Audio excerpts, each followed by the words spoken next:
Imagine you just began your new building project, but right as progress is being made, your contractor notifies you of an unforeseen issue in the soil. Now you have to spend even more money than planned to fix the issue. Luckily, you prepared ahead and allowed for contingencies in your budget to help in situations like this. In this video, we'll go over 3 types of contingencies to help you prepare for your building project.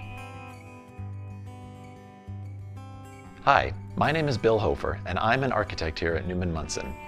On every project we undertake, we help building owners manage costs by factoring contingencies into every phase of a project. Contingencies are a portion of a project's budget that a building owner sets aside for unknowns. They create a buffer for unforeseen circumstances. We want to help you prepare for these worst-case scenarios, which is why we created this straightforward guide to 3 types of contingencies: design contingencies, bidding contingencies, and construction contingencies. By the end of this video, you will know how an architect manages cost, how contingencies help reduce risk, and how much of your budget you should set aside.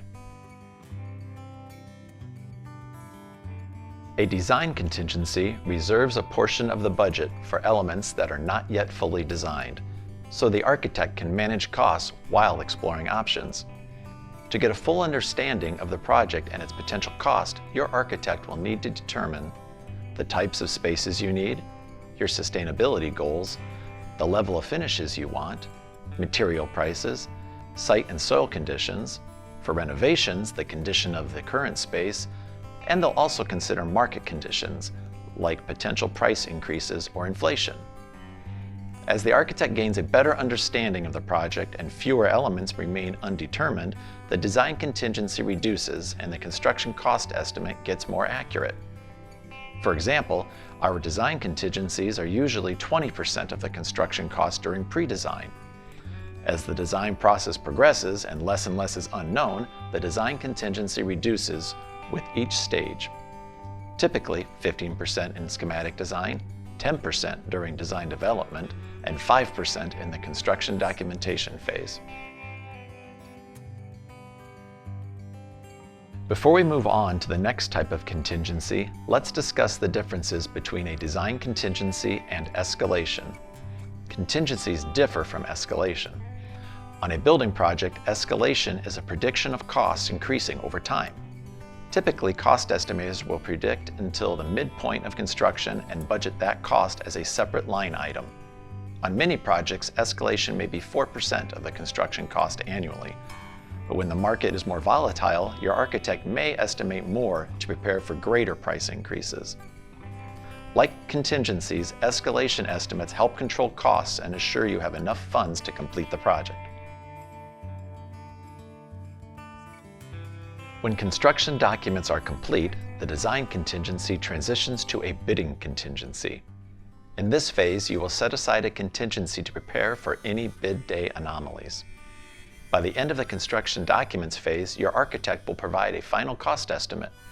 However, projects may bid higher than expected due to last-minute material price increases, other projects bidding at the same time, thus reducing the competition among contractors, or possibly a cost estimating oversight. To plan for these situations, your architect will usually recommend a bidding contingency of 5% of the projected construction cost. Like all phases of a building project, construction presents unknowns. When an unexpected situation arises during construction, the building owner or contractor will request a change order to modify the scope of work. Change orders can include any deletion, substitution, or addition to the original contract. On most projects, a construction contingency is 5% of the construction cost. For renovations, we recommend 7 to 8%. Renovations present more risk and more unknowns, increasing the likelihood of change orders during construction. Construction contingencies are usually held by the owner, meaning you will set aside the sum. Your contractor can also build the contingency into your construction cost. They will track it throughout construction, gaining your approval before spending any of it, and refunding to you any unused portion after construction completes.